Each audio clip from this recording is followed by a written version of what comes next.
Eh bien, mesdames et messieurs, bonjour. Bonjour. Je vous salue toutes et tous en vos titres et qualités.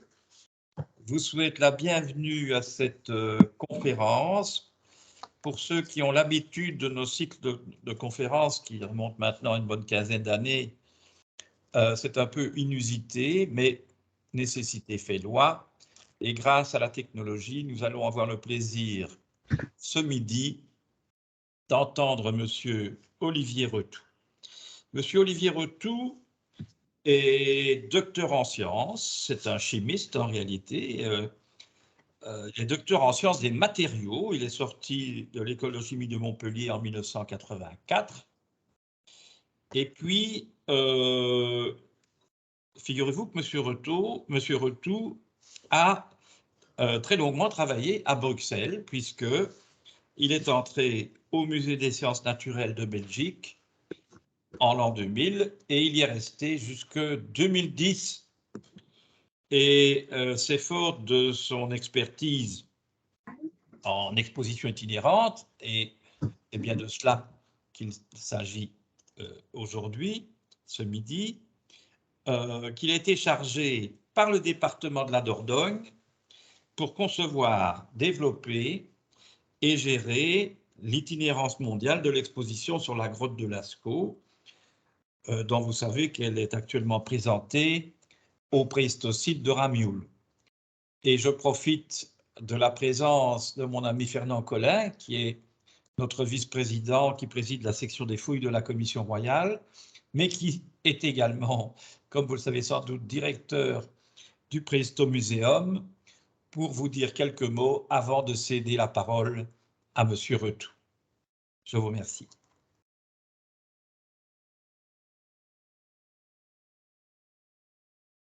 Voilà.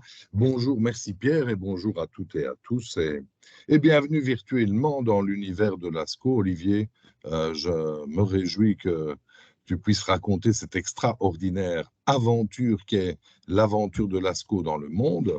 Mais avant tout, le Préhistomuséum a la chance d'accueillir pour le moment l'exposition Lascaux Expérience. Et si vous ne l'avez pas encore visité, c'est l'occasion de le faire avant la fin de ce mois. Il y aura une prolongation jusqu'au 5 juin, donc n'hésitez pas. 3 mots. L'exposition est une exposition qui présente la chapelle Sixtine de la préhistoire. Tout le monde sait que la grotte de Lascaux est un must, hein, c'est la Joconde, hein, c'est l'équivalent d'un patrimoine tout à fait mondial et exceptionnel, et c'est l'occasion de la vivre de façon unique, puisque Olivier et son équipe ont proposé de créer une expérience virtuelle pour visiter la grotte. Alors en 2 mots, vous êtes téléporté avec votre casque en réalité augmentée dans la grotte de Lascaux, et ce qui fait la particularité de cette expérience technologique, c'est évidemment que vous êtes seul. Essayez de visiter Lascaux 2 ou 4 en Dordogne actuellement, vous serez dans des visites guidées. Ici, vous êtes vraiment téléporté dans la grotte, et avec votre casque, vous êtes libre de vos mouvements, de regarder à gauche, à droite, et ce qui est très, très particulier, c'est aussi que vous avez un guide, hein, parce que vous êtes tout seul dans la grotte, vous pourriez vous perdre, qui vous prend par la main, c'est l'esprit de la grotte.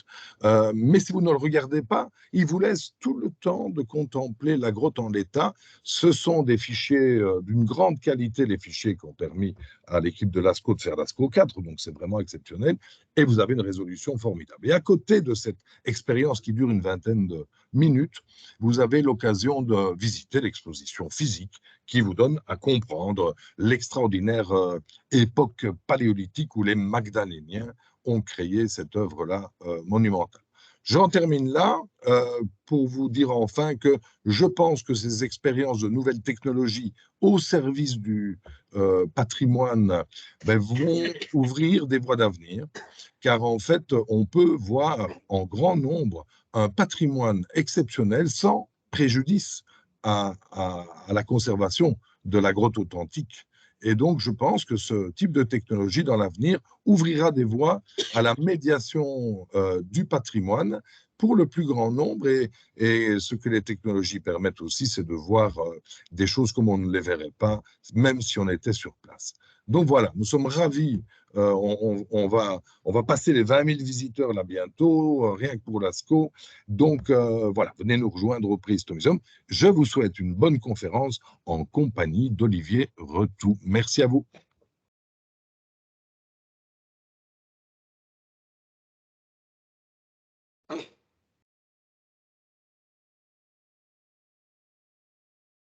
La parole est à vous, Monsieur Retou.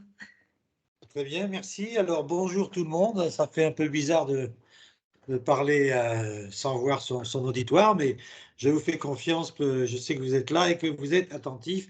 Donc, merci de venir assister à cette petite conférence qui est en fait une première, puisque c'est la première fois, grâce donc au Conseil économique, social et environnemental de Wallonie, que j'ai l'occasion de faire une synthèse finalement de ce projet qui a démarré il y a déjà plus de 10 ans. Alors, le titre, c'est Partager le patrimoine en le faisant voyager. Donc, c'est bien de ça dont il va s'agir. Comment on peut faire pour partager quelque chose avec des gens qui n'auront jamais l'occasion de venir le voir de près. Donc, pour commencer,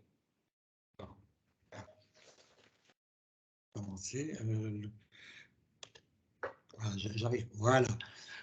Donc, pour situer quand même un peu ce que c'est que l'ASCO, alors tout le monde connaît l'ASCO, mais pour rappel quand même, c'est dans la vallée de la Vézère, c'est en Dordogne, c'est dans le sud-ouest de la France, c'est dans le village de Montignac, et très précisément sur une petite colline à Montignac, et c'est là qu'en 1940, en septembre 1940, pendant la Seconde Guerre mondiale, donc, des jeunes adolescents du village de Montignac qui étaient à la recherche d'un château et d'un souterrain et d'un trésor, poursuivant leur chien robot qui soudain a disparu dans un trou, poursuivant lui-même un lapin. Alors le lapin, on ne sait pas comment il s'appelle, c'était peut-être Jeannot, voilà. Mais le chien, il s'appelait Robot, paraît-il, parce que c'est controversé aussi, parce que Lascaux, c'est vraiment une histoire de mystère, vous allez voir. Et donc, ces 4 garçons découvrent dans un trou des peintures absolument extraordinaires et ils avertissent tout de suite leur instituteur, Laval, qui est ici sur cette photo avec son béret, et qui va, lui, à son tour, alerter les préhistoriens. Nous voyons ici l'abbé Breuil, qui est le plus grand préhistorien de l'époque, qui fait autorité, qui vient tout de suite sur les lieux, peu de jours après, pour attester qu'on a vraiment découvert une grotte préhistorique. Et la presse mondiale s'en empare, ça fait le tour du monde. Il faut savoir qu'au même moment, la ville de Londres est terriblement bombardée et il y a des gens qui sont coincés sous terre, sous les débris. Et donc la résurgence de l'art pariétal soudain comme ça a eu un effet très important sur l'opinion publique mondiale et donc une couverture presse sur tous les coins de la planète. Donc le village de Montignac est très fier de sa grotte. On commence à venir l'examiner, à la photographier, à la regarder. Ici à droite, vous avez le photographe Norbert Ojoula qui est décédé pendant la conception de l'exposition, mais qui est le plus grand photographe de Lascaux. Puis c'est un préhistorien photographe qui a fait des clichés magnifiques. Et vous verrez au cours de cette conférence que la façon dont on regarde Lascaux est très importante. Donc à gauche, encore un groupe de préhistoriens qui vient admirer Lascaux. Et très vite, les jeunes gens qui ont découvert cette grotte, les 4 découvreurs, et ils commencent à s'installer autour de la grotte. Ils campent 24 heures sur 24, ils n'abandonnent pas leur trésor. Ils ont une boîte à chaussures qui leur sert de caisse et ils font payer 1 franc l'entrée. Et les visiteurs commencent à venir un peu de partout. Et il y a tellement de visiteurs qui viennent pendant des années et des années que sans trop de précautions, la grotte commence un peu à souffrir et on voit apparaître des taches ici ou là, des algues, des champignons. Et ça inquiète évidemment les autorités publiques et scientifiques. Et en 1963, le ministre de la Culture, André Malraux, décide de fermer la grotte. Et vous voyez donc à l'instant la porte de bronze de Lascaux 1 qui est définitivement close puisque à part quelques visites techniques, il n'est plus possible du tout aujourd'hui d'aller visiter la grotte originale. Mais alors évidemment, comme ça avait un engouement terrible, des milliers, si pas des millions de visiteurs étaient venus voir la grotte, donc il y a eu un manque à gagner pour les exploitants de cette grotte parce qu'elle était située sur un terrain privé qu'il a fallu racheter. Les autorités se sont battues pendant des années. Et dans les années 80, on a enfin pu compenser la saisie en quelque sorte ou le classement de la grotte au patrimoine national. On a pu le compenser par la création d'un facsimilé qui a été fait par la peintresse marseillaise Monique Pétral, qui va chercher à reproduire le geste de Cro-Magnon. Et vous voyez ici des esquisses, des dessins qu'elle a fait. Elle va chercher à retrouver le tracé, le mouvement et l'inspiration des Cro-Magnon pour réaliser ce facsimilé qu'on appelle donc Lascaux 2 et qui représente une partie de la grotte. Seulement les deux premières salles qui sont en haut sur le plan ici, donc la salle des taureaux et le diverticule axial, pendant que la vraie grotte, elle, devient propriété scientifique, elle est étudiée par les archéologues, les préhistoriens, et aussi avec des comités scientifiques pluridisciplinaires, des microbiologistes, des hydrologues, parce qu'on fait très attention, parce que les courants d'air, les changements d'humidité, de salinité, le gaz carbonique peuvent évidemment altérer les parois, les dessins qui sont sur les parois. Et en parallèle de ce Lascaux 2, qui lui continue à attirer, bon an, mal an, pas loin de 300 000 visiteurs à Montignac, les ateliers des facsimilés du Périgord se mettent à fabriquer des panneaux en résine renforcée fibre de verre, des panneaux légers qui permettent de reproduire le relief de la grotte de Lascaux au millimètre près. Et évidemment, ces panneaux, ensuite, on va les peindre. Et donc, c'est tout le travail que va faire pendant des années les ateliers des facsimilés du Périgord, qui va consister à fabriquer des facsimilés, c'est-à-dire des reproductions exactes au millimètre près. C'est peint à la main par des artistes tout à fait patentés, hein, qui utilisent des pinceaux modernes, mais en essayant d'utiliser le plus possible les mêmes techniques que celles de Cro-Magnon. Ils utilisent pour ce faire toute une iconographie, c'est-à-dire des photographies de haute définition, on voit ici sur des diapositives, qui leur permettent de vérifier précisément que ce qu'ils font, ça correspond à la grotte originale. Ils ont aujourd'hui carrément des logiciels avec des positionnements géolocalisés qui permettent de positionner au micron près les images haute définition sur les parois et pour les peindre. Ces artistes utilisent les mêmes pigments que Cro-Magnon, et quand on dit les mêmes pigments que Cro-Magnon, ils sont allés les chercher dans la nature aux alentours de Montignac et ils ont trouvé des gisements qui sont peut-être les mêmes gisements que ceux que Cro-Magnon avait utilisés à l'époque, c'est-à-dire il y a 200 siècles, il y a 20 000 ans. Alors ces panneaux, comme je l'ai dit, ils sont légers, mais ils sont assez grands, hein, ils sont assez volumineux. Et voici un des panneaux de la nef de Lascaux, vous voyez la taille que ça a. Et c'est ça qui va servir de base à l'exposition itinérante qu'on va appeler Lascaux 3.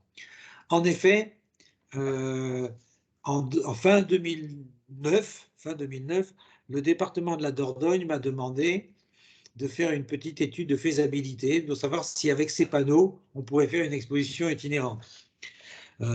J'ai sondé le marché, les professionnels que je connais dans le réseau Excite, et j'ai fait des calculs, et ça a donné la conclusion que c'était tout à fait possible de faire une expo itinérante vu la notoriété de Lascaux. Donc, dans la foulée, c'est celui qui dit qu'il fait, la Dordogne m'a proposé de lancer ce projet, ce que j'ai accepté évidemment, et nous avons démarré avec le professeur Yves Coppens, qui est le président du comité scientifique de la grotte de Lascaux et aussi le président du comité de pilotage artistique et scientifique, donc le CPAS, que j'ai créé pour accompagner cette exposition. comité de pilotage dans lequel on retrouvait des personnalités politiques de la région Aquitaine et du département de la Dordogne, mais aussi des scientifiques comme Jean-Claude, par exemple, ou Jean-Michel Geneste, et ainsi que la conservatrice de la grotte de Lascaux, Madame Mauriac. Alors, quand j'ai pris ce projet, moi qui ne suis pas du tout ni préhistorienne ni archéologue, je ne savais même pas quel était l'âge de Lascaux. Donc la première chose que j'ai faite, c'est d'abord de lire la vingtaine ou à peu près 25 bouquins qui parlent de Lascaux. Lascaux est une petite grotte qui a été assez bien étudiée. Et donc c'est assez facile d'en faire le tour en quelque sorte. Et je suis arrivé à la conclusion qu'on pouvait faire une exposition sur Lascaux, tout Lascaux, rien que Lascaux. On se concentre sur ce patrimoine-là. On n'ouvre pas trop à l'art pariétal qui est énorme. Il y a des milliers de grottes partout, ornées partout dans le monde, des plus vieilles que Lascaux. Lascaux, c'est la plus belle.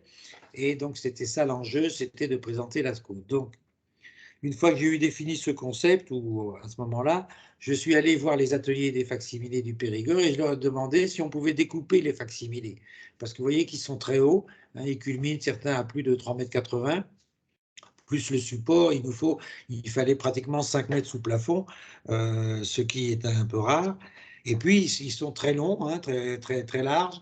Et là, Francis Ringenbach, le chef des ateliers, m'a dit oui, on peut les découper. Et donc, je les ai fait découper à 2,20 m pour qu'ils puissent rentrer précisément dans des caisses qui elles-mêmes pourront rentrer dans des containers pour partir à la conquête du monde.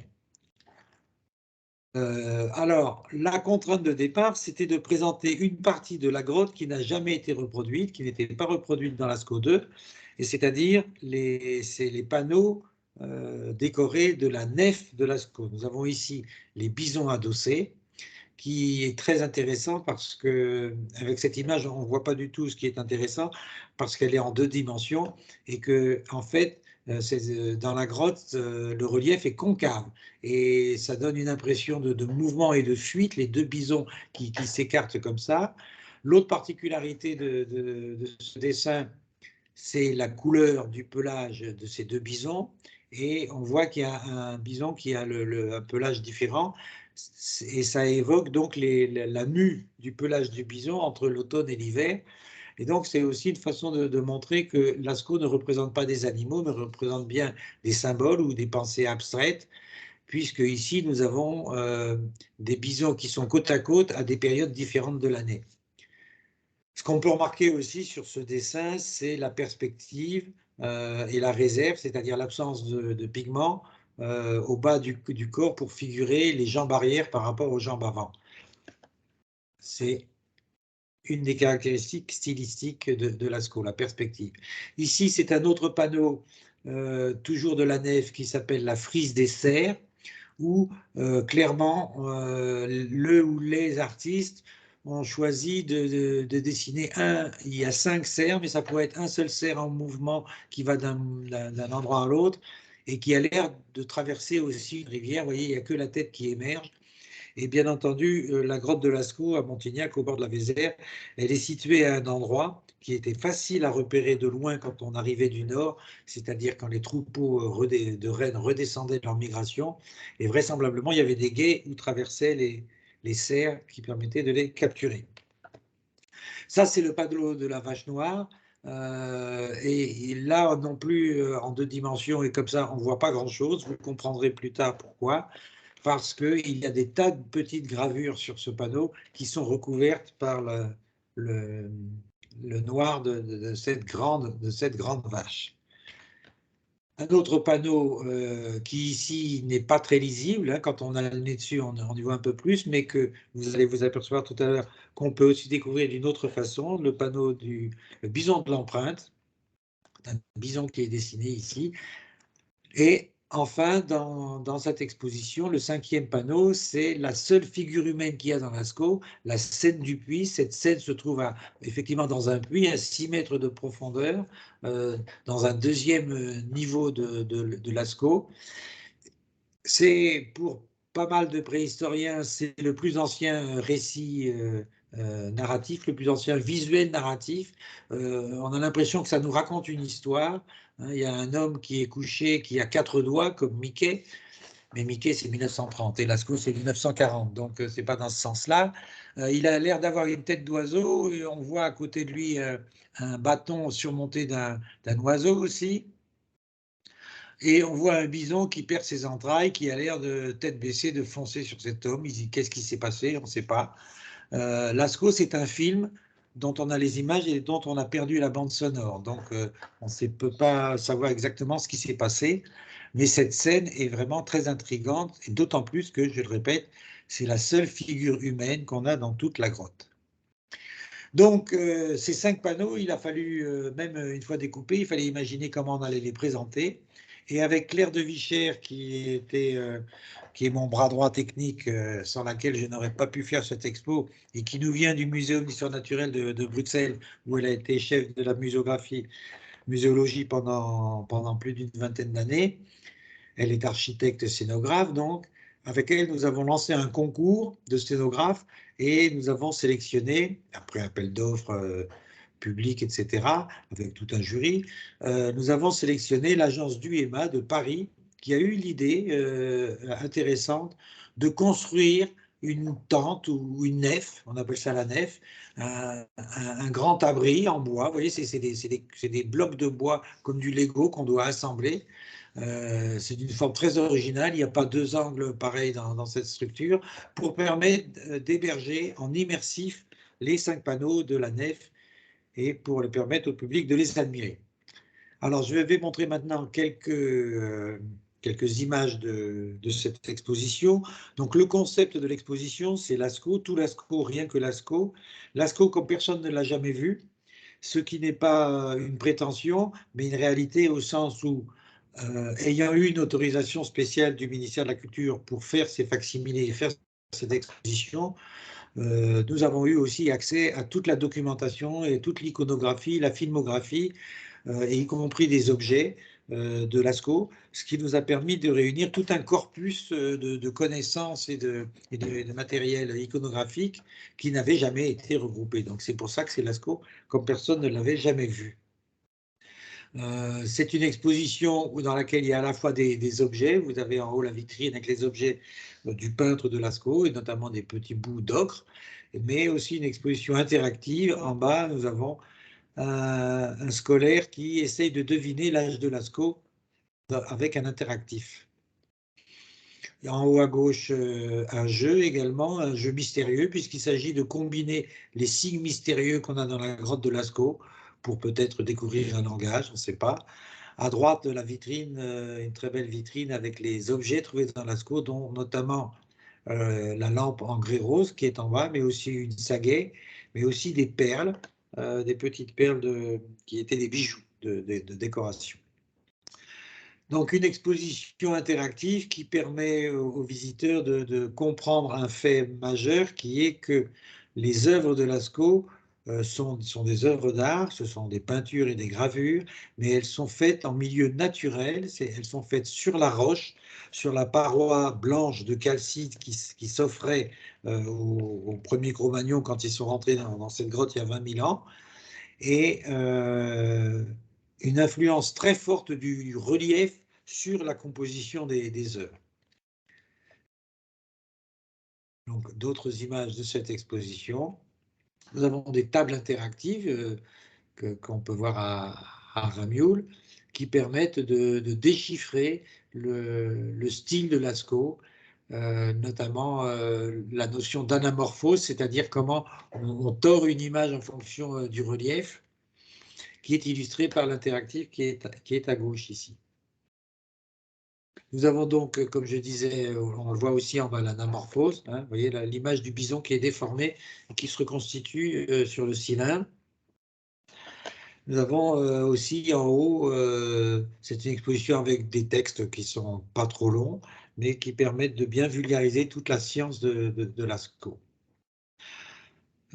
Également un film, le film de la Vache Noire, dont le commentaire a été écrit par Jean-Michel Jeunesse, qui a été conservateur de la grotte de Lascaux et directeur du Centre national de la préhistoire de Périgueux, et qui a écrit un texte et sur un montage image tout à fait intéressant qui permet de comprendre comment ce panneau de la Vache Noire a été construit comment les artistes ont mélangé les gravures et les peintures. Et en bas, vous avez une image qui montre les interviews que nous avons dans cette exposition, puisque nous avons 8 experts qui donnent leur point de vue sur le mystère de Lascaux, parce qu'évidemment, la question se pose de pourquoi ils ont fait ces œuvres, et évidemment, la réponse, on ne l'a pas de façon explicite. Et alors, dans cette exposition, où on m'avait demandé de ne pas faire la énième exposition sur la préhistoire, mais de faire une exposition plutôt sur la culture de Cro-Magnon, j'ai demandé à la paléo-artiste Elisabeth Dénès de créer une famille de Cro-Magnon qui aurait pu être les artistes qui ont décoré la grotte. Et ça a donné ça. Vous voyez, on a donc un vieillard et un jeune enfant et 2 femmes.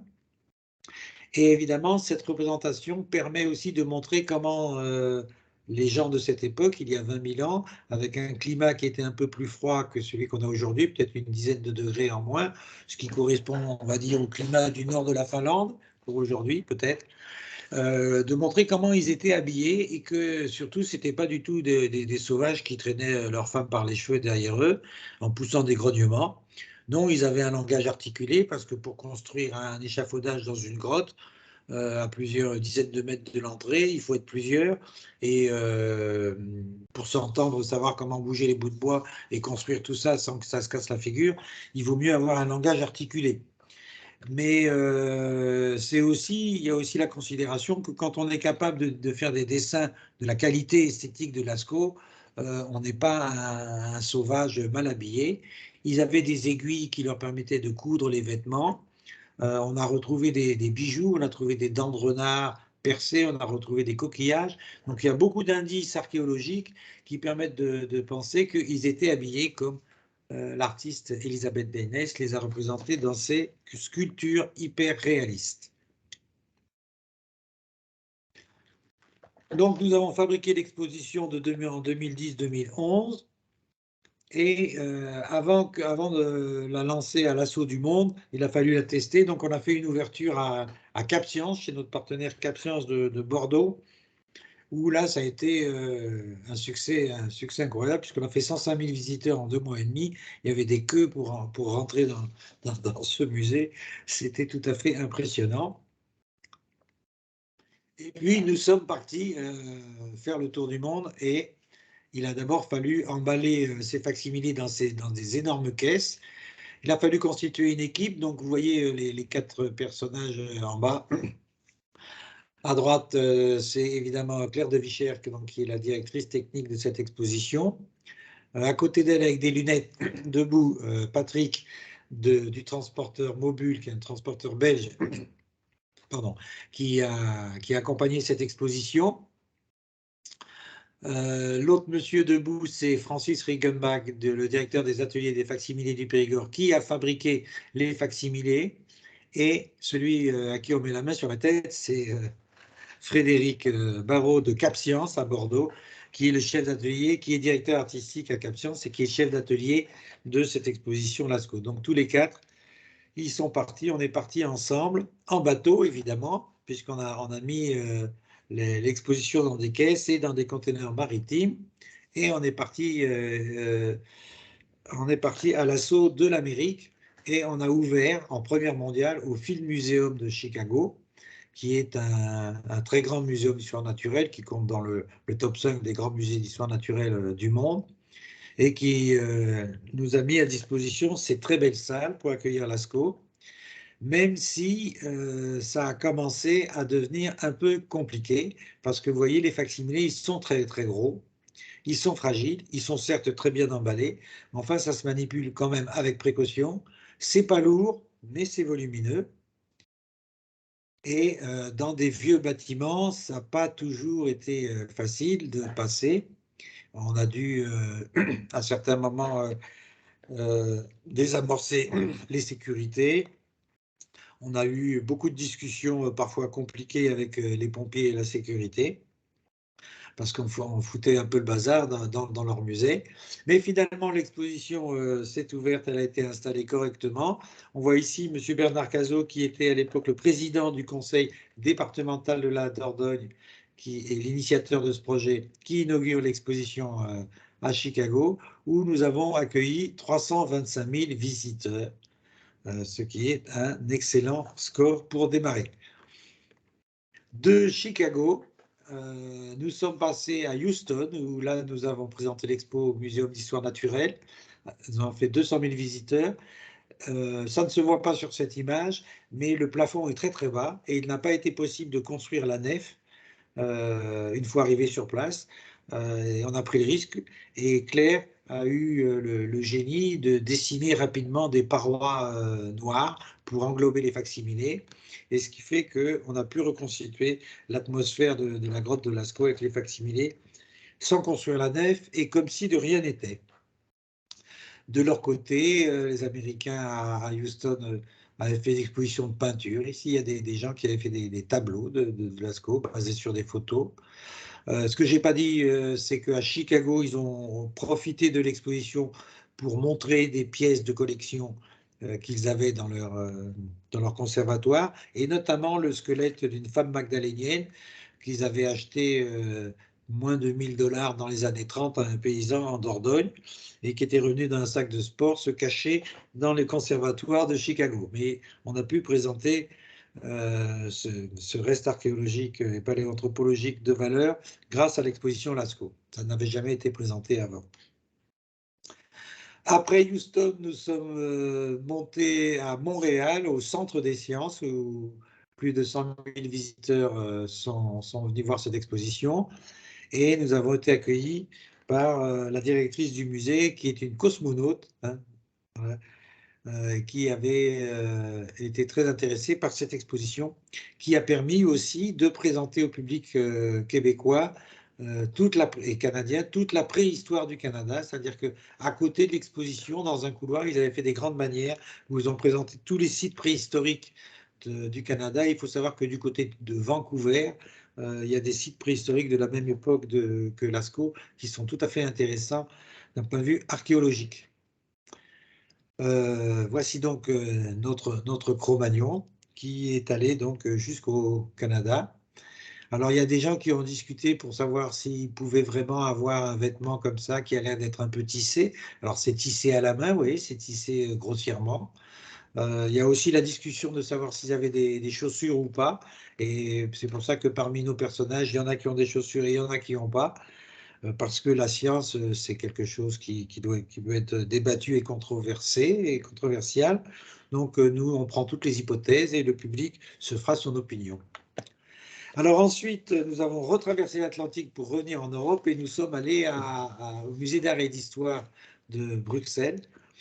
Et là, je me souviens d'une anecdote. Un jour, donc Patrick, le chef logisticien, vient me voir et il me dit pour le musée à Bruxelles, il va falloir une grue de 90 tonnes. Alors là, je lui dis, mais Patrick, ça ne va pas. On a justement fait cette expo, on a pris le risque de faire cette expo parce que les facsimilés ne sont pas lourds. Ils sont volumineux, mais ils ne sont pas lourds. Donc, je ne vois pas pourquoi tu as besoin d'une grue de 90 tonnes. Il m'a dit, OK, j'ai besoin d'une grue avec un bras de 30 mètres de long. Ce qui est exactement la même chose. Donc, vous la voyez ici, parce que pour rentrer au musée d'art et d'histoire de Bruxelles du cinquantenaire, il n'y avait que cet escalier, donc il a fallu construire une estrade avec des palettes et avec cette grande grue, amener les containers sur cette estrade et pouvoir décharger les facsimilés et les faire rentrer. Évidemment, il n'est pas question de démonter les portes, hein. La régie des bâtiments n'aurait pas été d'accord. Voilà, mais c'était une très belle salle, c'est une très belle salle de 900 mètres carrés qui nous a été mise à disposition. Et on a profité d'être à Bruxelles pour faire une innovation, amélioration sur cette exposition.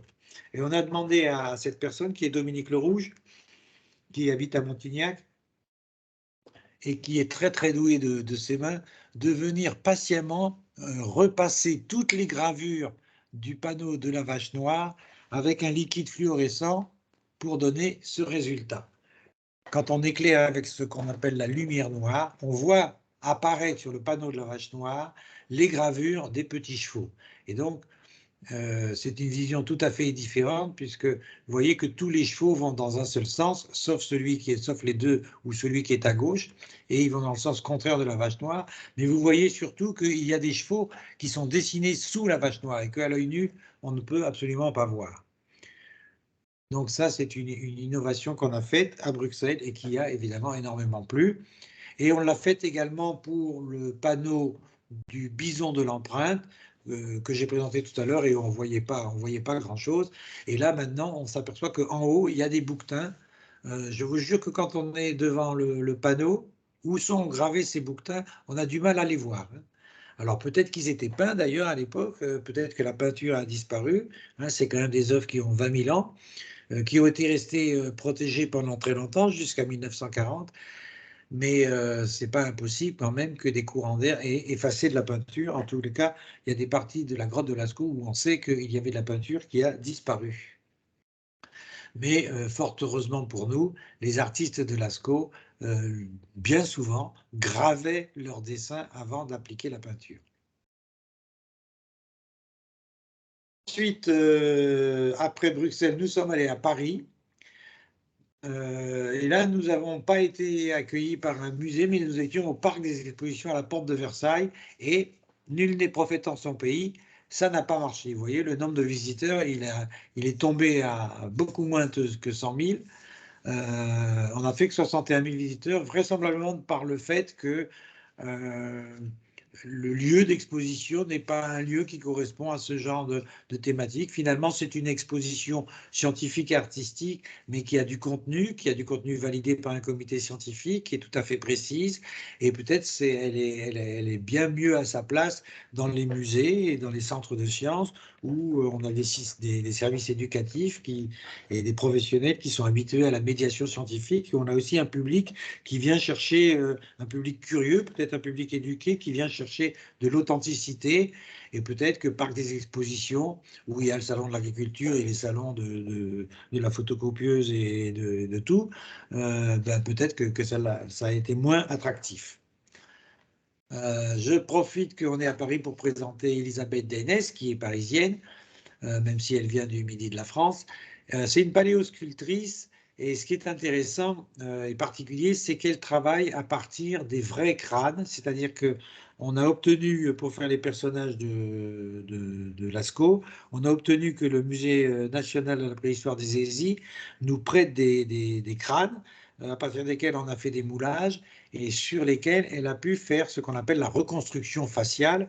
On la voit ici discuter avec un spécialiste de la police scientifique et de la chirurgie de reconstruction faciale, parce que l'hypothèse pour ces gens-là, c'est que le visage épouse les micro-reliefs du crâne. Donc, les visages que Elisabeth Deynès fait à partir des crânes en posant de la résine muscle après muscle, c'est les visages les plus probables. Et vous la voyez là encore dans son atelier, avec derrière elle toute une série justement d'homos, dont Lucie.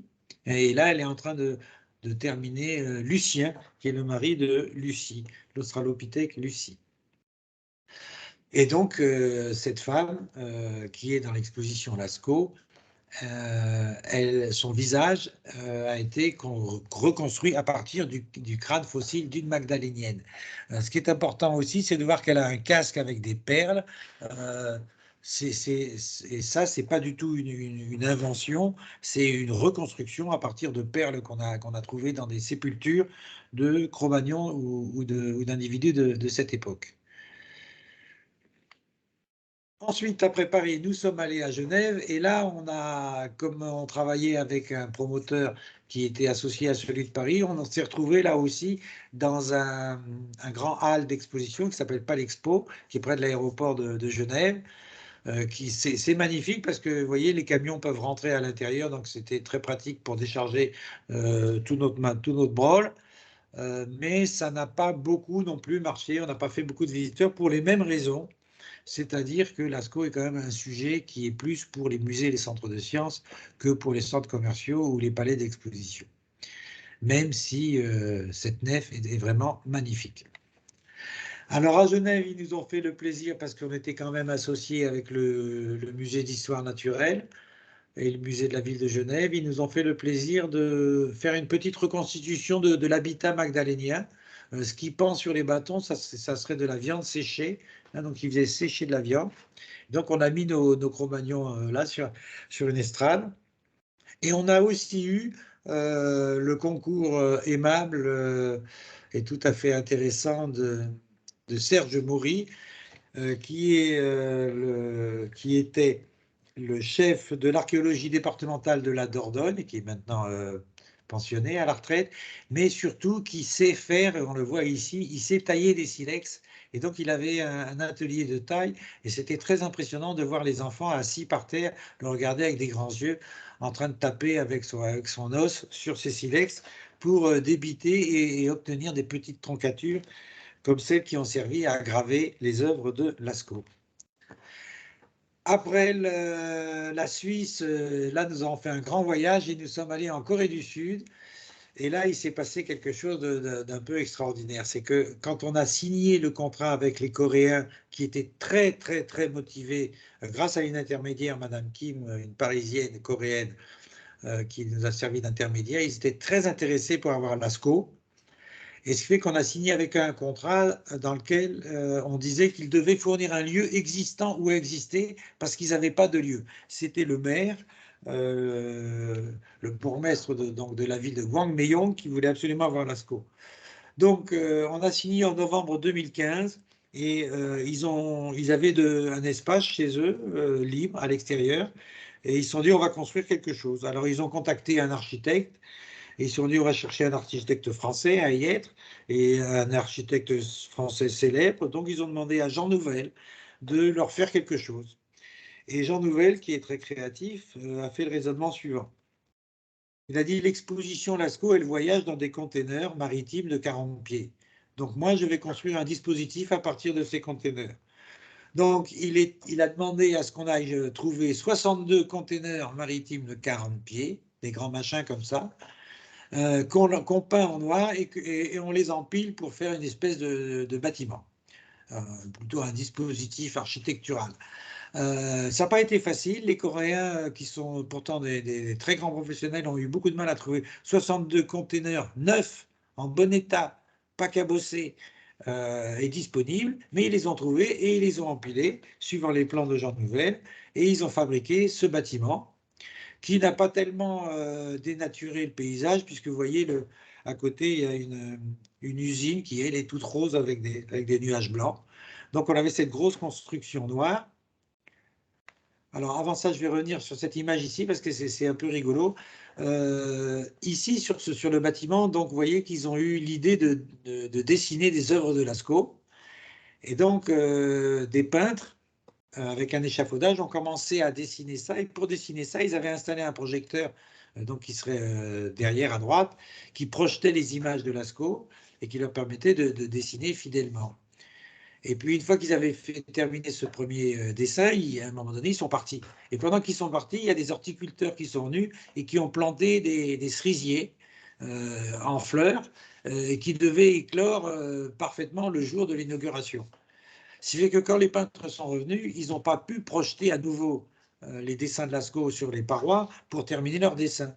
Qu'à cela ne tienne, on a déraciné les arbres, on les a mis de côté, on a projeté, les peintres ont terminé leurs dessins et on a remis les arbres. Les Coréens sont extrêmement doués, courageux, ambitieux. C'est les meilleurs travailleurs qu'on a eus sur cette tournée, c'était très impressionnant. Autre exemple, la compagnie CMA-CGM, le transporteur français, nous a sponsorisé pour Lascaux, puisqu'on était dans des containers. Mais vous voyez, le camion, il est en bas, et devant, il y a une petite pente goudronnée. Il faut imaginer que la veille de cette photo, c'est-à-dire le premier jour où on est arrivé à Gwangmyeong, il n'y avait pas de goudron. Donc, à 18 h le soir, moi, je leur ai dit, je ne sais pas comment on va faire demain, il y a les camions qui arrivent, il faudra qu'ils puissent manœuvrer, monter en haut, etc. Ils ont dit oui, oui, oui. Ils ont dit oui. Et dans la nuit, ils ont goudronné le talus et ils nous ont créé une route. Donc, c'était très, très bien. Et donc, on a commencé à installer l'exposition lorsqu'à un moment donné, moi, j'étais dans mon bureau à côté, il y a mon équipe qui est venue me voir et qui m'a dit chef, il y a un problème, les facsimilés ne rentrent pas. Ah, j'ai dit, alors là, attendez, c'est pas possible. On a découpé les facsimilés à 2,20 m et les containers, ça fait au moins 2,32 m. Donc, comme c'est pour rentrer dans les containers, ça doit rentrer. Mais c'est eux qui avaient raison, ça ne rentrait pas parce que en fait, les ingénieurs coréens avaient rajouté des piliers pour que la structure soit solide, hein, parce que poser des containers les uns sur les autres, il faut faire attention, surtout qu'on a évidé, évidemment, pour faire une grande salle au milieu. Et donc, ils avaient mis des pylônes de chaque côté, et donc ça ne rentrait plus du tout. Et donc, on était un petit peu embêtés. Donc, ce qu'on a fait, sans rien demander à personne, c'est qu'on est allé chercher une scie, un chalumeau, et on a découpé les parois latérales des containers. Le beau bâtiment de Jean Nouvel qui venait d'être construit, on l'a découpé, on a fait un trou, on a rentré les facsimilés et on a refermé. Et quand les Coréens ont refermé, ils allaient pour souder, on leur a dit « Oui, mais vous savez, en septembre, on va ressortir avec les facsimilés. Donc peut-être ça serait mieux de mettre des charnières et de faire une porte. » Et ils ont dit « Non, non, non, non, personne n'a rien vu, on soude, on referme, on rouvrira comme une boîte de conserve en septembre, ce qu'on a fait effectivement plus tard. » Voilà pour l'anecdote de la Corée où on s'est quand même permis le luxe de découper un bâtiment tout neuf de Jean Nouvel. Mais ça a été un énorme succès de visiteurs et médiatiques. Vous voyez ici le président du conseil départemental de la Dordogne, l'actuel président, mon patron, Germinal Perrault, assailli par la presse. On a eu la une de quotidien qui tire à plusieurs millions d'exemplaires. On était au JT le jour de l'inauguration. Il y a eu une cérémonie d'inauguration qui a duré 3 heures avec 200 personnes, toutes les télévisions du pays, feux d'artifice, etc., y compris la présence de Madame Fleur Pellerin, qui a été ministre de la Culture dans un gouvernement sous François Hollande en France. L'exposition dans ce bâtiment de Jean Nouvel était très belle parce que les containers à l'intérieur, c'est quand même que du métal. Donc, le studio Jean Nouvel Design, dirigé par Marie-Odile, nous a fait le plaisir de projeter à l'aide de 126 projecteurs des images de nature qui ont été prises en Dordogne et qui ont habillé cette structure tout autour de l'exposition avec des couleurs un peu psychédéliques. Mais bon, on est en Corée, pourquoi pas. C'est des images de végétation, de champignons, de sous-bois qui ont donné à cette exposition coréenne un atour tout à fait particulier et que personnellement je trouve très beau. Après la Corée, puisqu'on n'était pas loin, nous sommes passés sur l'île voisine, à Tokyo, au Japon, au Musée national de la nature et des sciences, où nous avons aussi fait un score extraordinaire. Et il faut savoir qu'avec les Japonais, les discussions ont duré plusieurs années. Ils sont venus voir l'exposition à Chicago, ils sont venus la voir à Montréal, ils sont venus la voir à Paris. On les a accueillis en France. J'ai essayé de leur obtenir une visite de la grotte originale, mais la conservatrice, Madame Mauriac, a été inflexible, même pour le chef du département paléoanthropologie du musée de Tokyo, qui est aussi un des plus grands musées d'histoire naturelle du monde. Ça n'a pas été possible. Ils se sont rabattus, vous voyez sur l'image de droite, en allant photographier la porte de la grotte de Lascaux que je vous ai montré tout à l'heure, à leur risque et péril. Et ils voulaient vraiment faire une très grande exposition et donc ils voulaient absolument avoir des objets, des vrais objets de Lascaux. Alors moi, je leur ai expliqué que dans une exposition itinérante, on ne peut pas avoir de vrais objets parce que les vrais objets, ils sont fragiles, ils ne sortent qu'avec une autorisation spéciale du conservateur qui en a la responsabilité et ils doivent retourner dans les conservatoires rapidement. Donc moi, ça fait plusieurs années que je suis sur la route avec tout mon matériel. Ce n'est pas possible d'avoir des vrais objets. Mais je leur ai dit, si vous arrivez à convaincre les conservateurs des musées français qui ont des objets qui vous intéressent, je paierai le transport et l'assurance. Il faut tourner cette fois sa langue dans sa bouche ou prendre ses responsabilités. Donc, ils ont bien entendu réussi à convaincre. Ici, on voit le directeur du Musée national de la préhistoire des Hésies en Dordogne, Jean-Jacques Cléiemert, qui discute avec une japonaise qui a fait un doctorat sur Lascaux au Muséum surnaturel de Paris avec Denis Vialou, et ce qui a permis d'amener au Japon 150 objets préhistoriques de l'époque magdalénienne, dont ce petit bison qui se lèche et qui est une pièce en ivoire. Je crois que c'est de l'ivoire de Rennes, peut-être de Serre, je ne suis pas spécialiste, mais qui est une pièce absolument magnifique. Et vous voyez qu'elle est un peu fondue. Elle est aussi très, très, très fragile. Donc, c'est quelque chose qui a énormément plu. Et au Japon, le public a été enthousiaste. Et nous avons même eu l'honneur d'avoir la visite de l'empereur et de l'impératrice du Japon dans l'exposition Lascaux.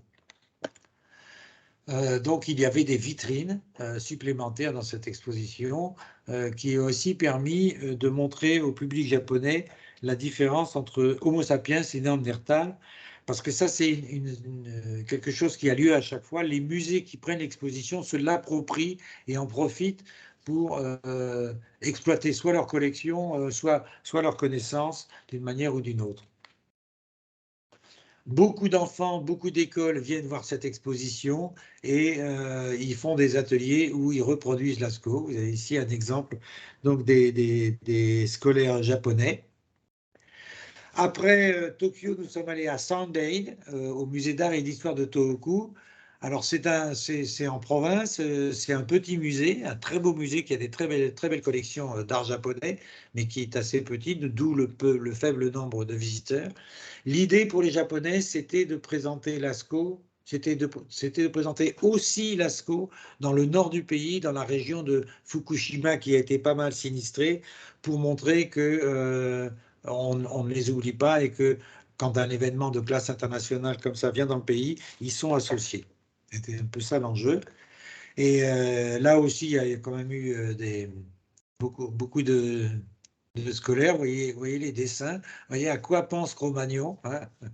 Je vous laisse deviner à quoi pense Cro-Magnon d'après ce dessin. Mais sur l'autre dessin, on voit que l'élève a compris la superposition, hein, et l'entremêlement des dessins entre les chevaux et les bovidés.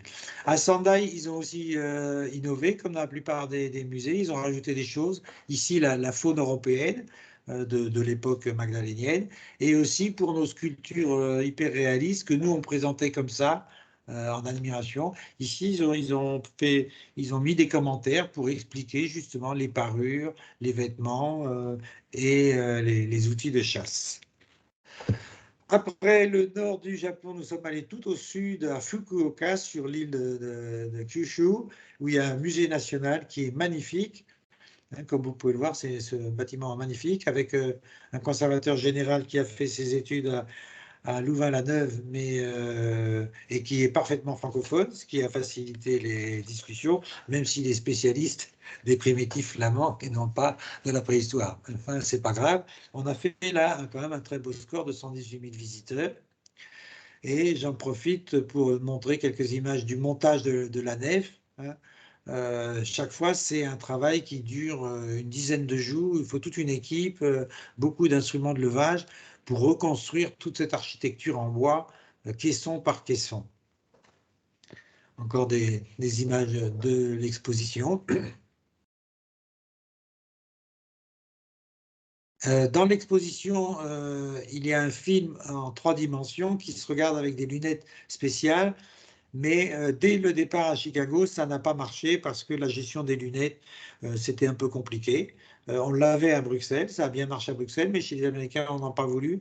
Et bien souvent, on a diffusé ce film en 2D, ce qui est un peu regrettable parce que ça permettait de montrer la géométrie de la grotte, la topographie de la grotte, qui est représentée aussi par une maquette au 10e, qui permet aux visiteurs de mettre leur tête dans la maquette et de comprendre cette géométrie, sachant que Lascaux est une toute petite grotte de 3000 m3, mais que, bien qu'étant toute petite, elle est couverte de dessins et de gravures partout.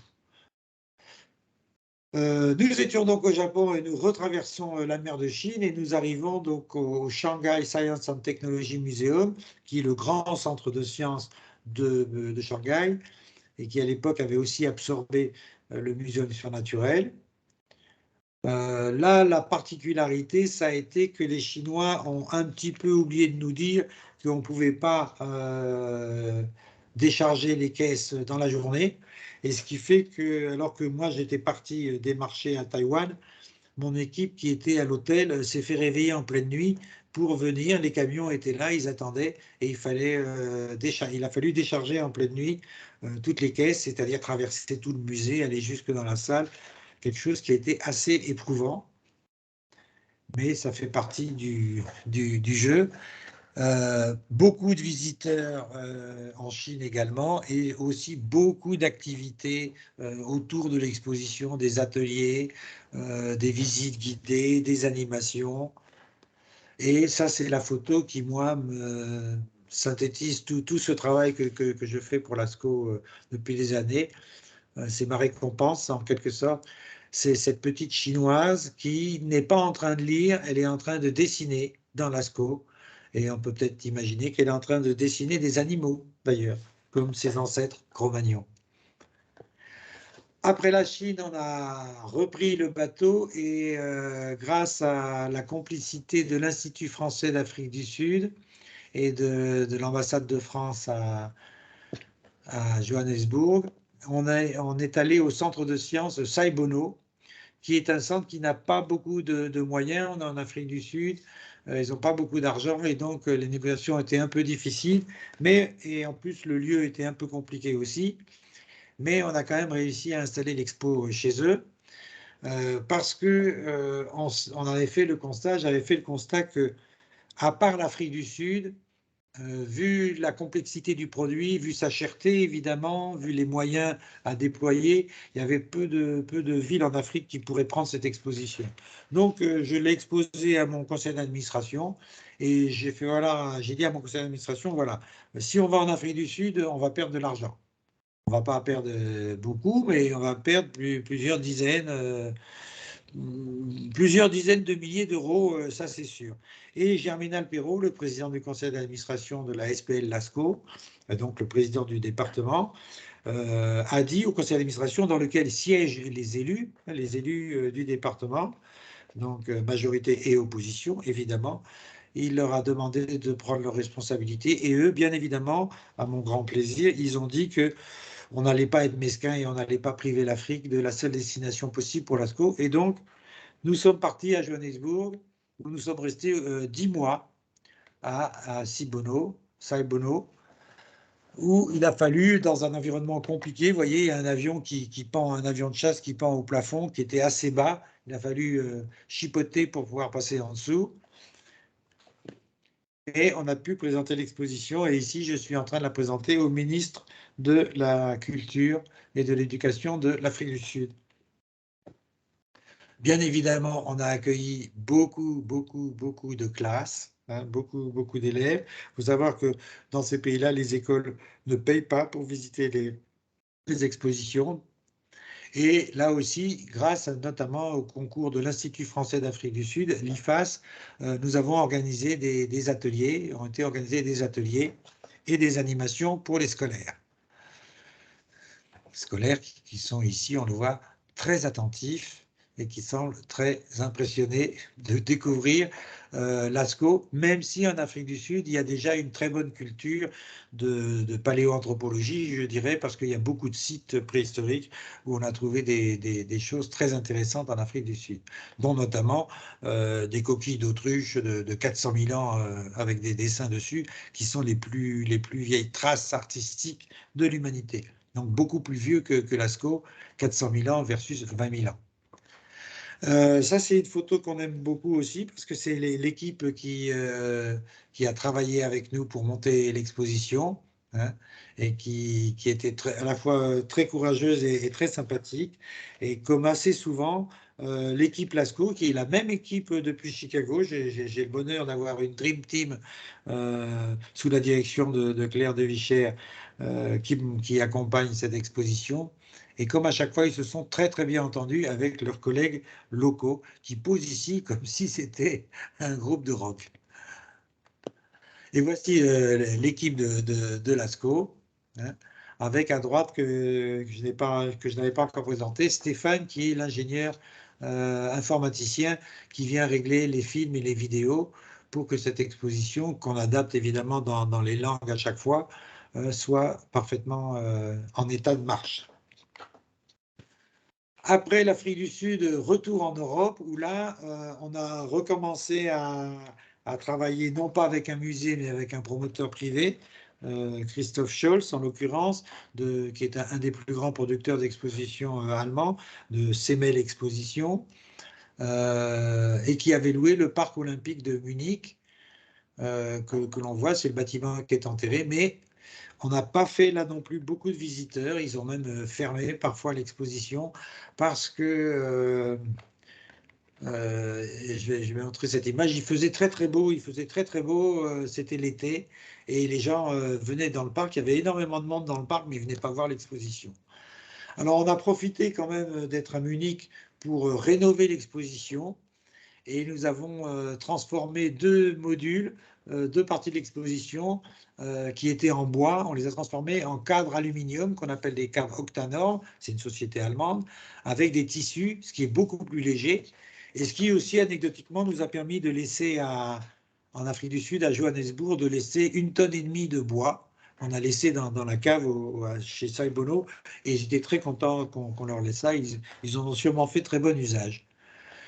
Alors, originalité pourtant qu'il y avait à Munich, c'est qu'à gauche, on voit, c'était l'introduction de l'exposition, qui avait des vitrines avec des Vénus et différents objets, et tout un discours intéressant sur l'art pariétal, justement, de façon plus large que Lascaux.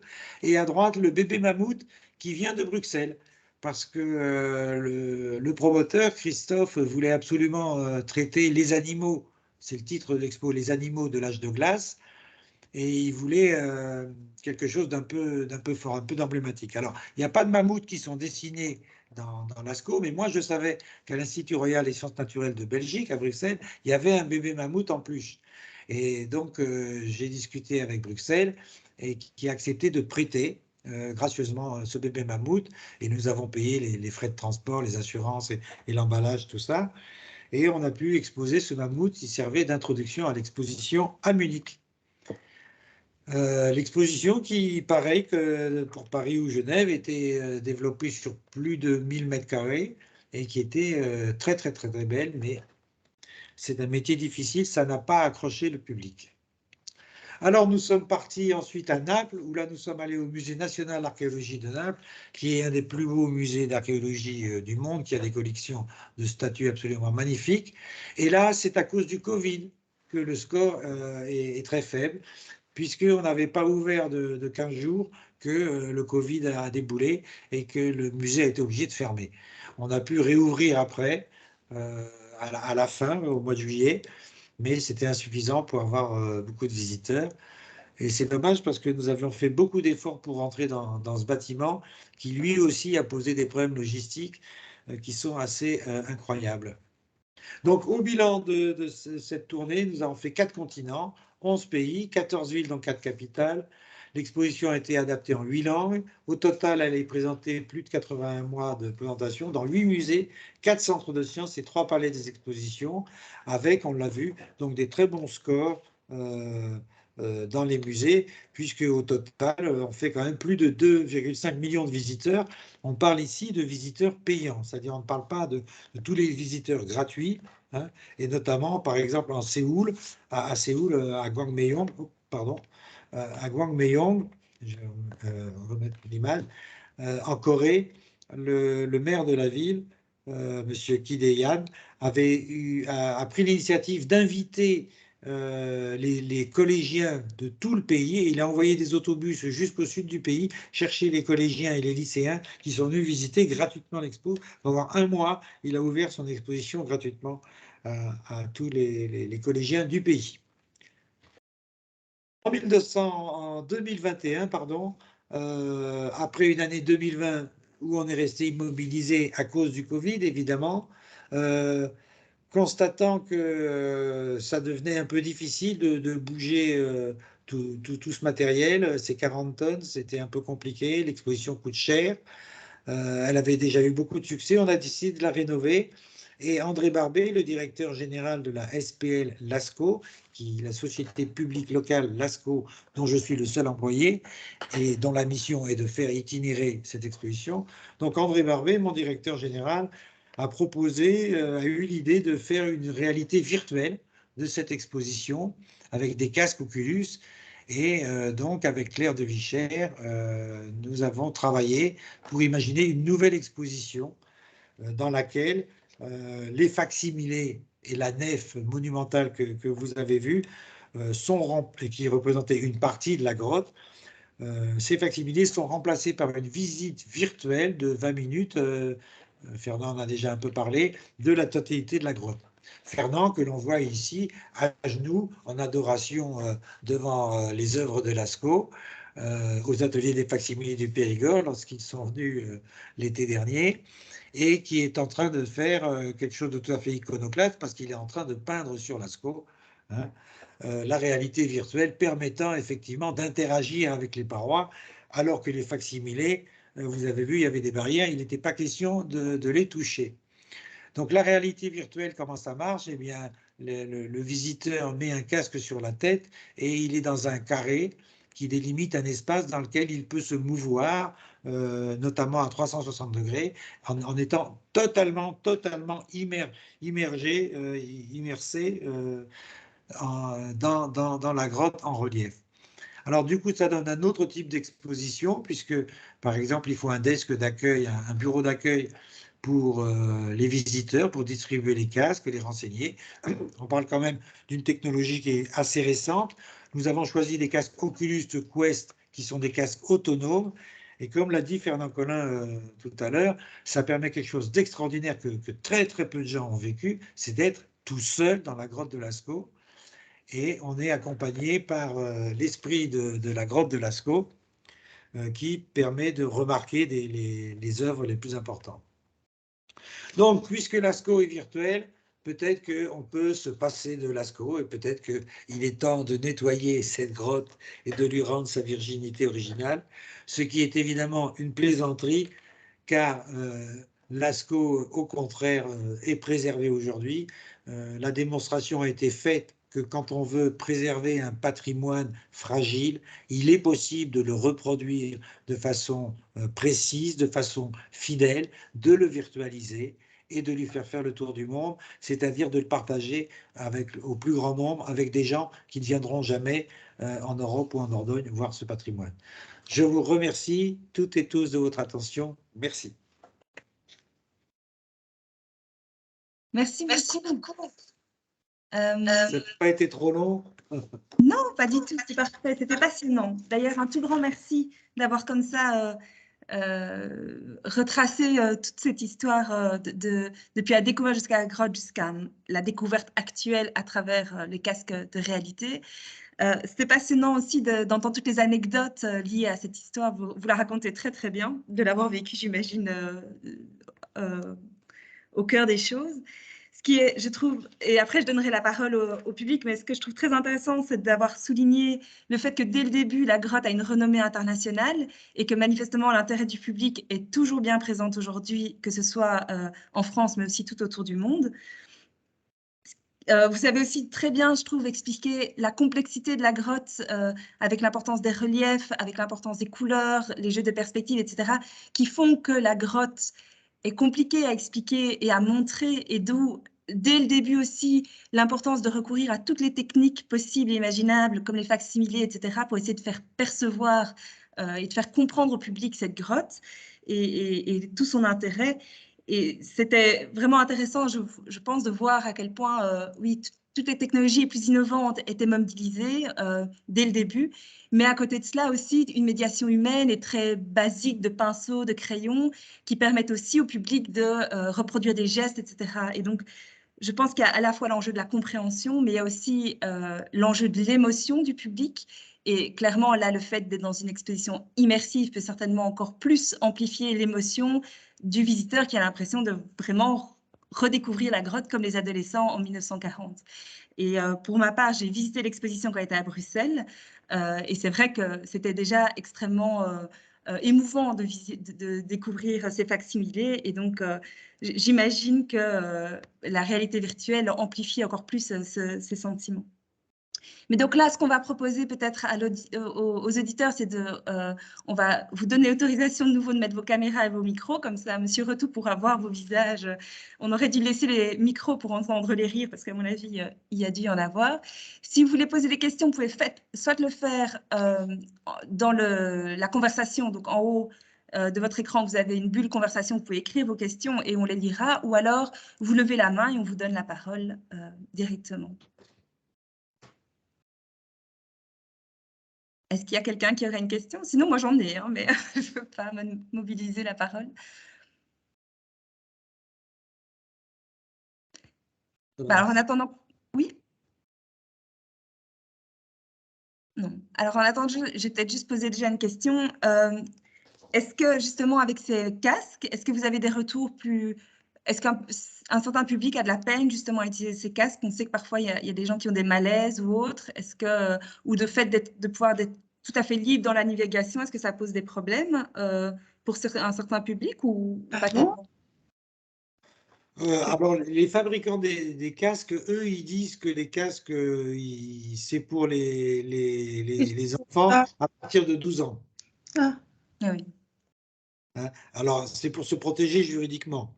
Dans la pratique, nous, on a testé qu'à partir de 7 ans, les enfants arrivent très bien à profiter de la vie virtuelle. Bon, ça, c'est une chose. La deuxième chose, c'est que, évidemment, quelqu'un qui n'a pas du tout l'habitude d'être immergé dans du virtuel, ça peut impressionner. Et des personnes qui seraient neurologiquement fragiles ou qui auraient des problèmes de vue assez importants pourraient sentir un peu des vertiges ou des malaises. Ça concerne quelques petits pourcentages. Hein. L'immense majorité des visiteurs s'adaptent très bien. Il y a